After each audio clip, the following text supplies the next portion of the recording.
আমার সকলের জন্য আমরা এটা অ্যাকনলেজ করি যে স্যাক্রিফাইস আমাদের ছাত্র জনতার বিপ্লবের সময় হয়েছে, যারা শহীদ হয়েছে তাদের আত্মার কামনা করি, যারা আহত হয়েছে তাদের সুচিকিৎসা দেওয়া এবং তাদেরকে একটা যোগ্য প্রয়োজনীয়তা অনুযায়ী যার যে যোগ্যতা অনুযায়ী কর্মস্থলে নিয়ে যাওয়া, এটা আমাদের দেশবাসীর দায়িত্ব।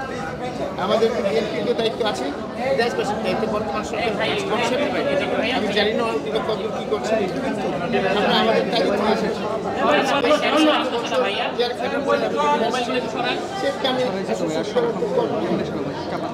আর হয়তো 1 বছর যদি দেশের সরকার থাকতো আমাকে এটা ঝুলাই দিত।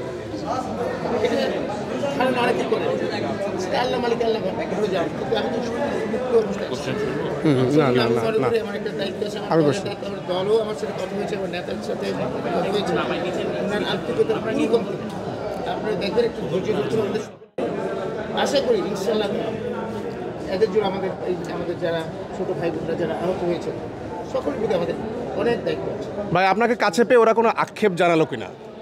কিছুটা আক্ষেপ জানাইছে, আপনি রেজিস্ট্রেশন বলেছেন আক্ষেপ কেউ তার আপনি শুনেছেন, আমি বলতে চাচ্ছেন রিপিট করা উচিত না। প্লিজ আপনার কাছে কি আক্ষেপটা জানিয়েছে আপনি যদি একটু দয়া করে বলেন।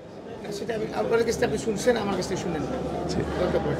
মানে চিকিৎসাটা পাচ্ছে কিনা, প্রয়োজনীয় চিকিৎসাটা আপনারা শুনেছেন, বলা ছাড়া ঠিক হয় না, কারোর বিরুদ্ধে বলেন আমার সাজে না। জি আপনারা তো শুনেছেন, আবার নতুন করে আমার বলা আপনারা সব জানেন, বড় জিনিস এটা জন্য আসে। ছোট একটা বিষয় আছে, সেটা হলো আপনি জানেন ইতিমধ্যে আহতদের বিষয়টা তারা গেজেটভুক্ত যে হচ্ছে না, এটাকে আসলে আপনি সমস্যা হচ্ছে।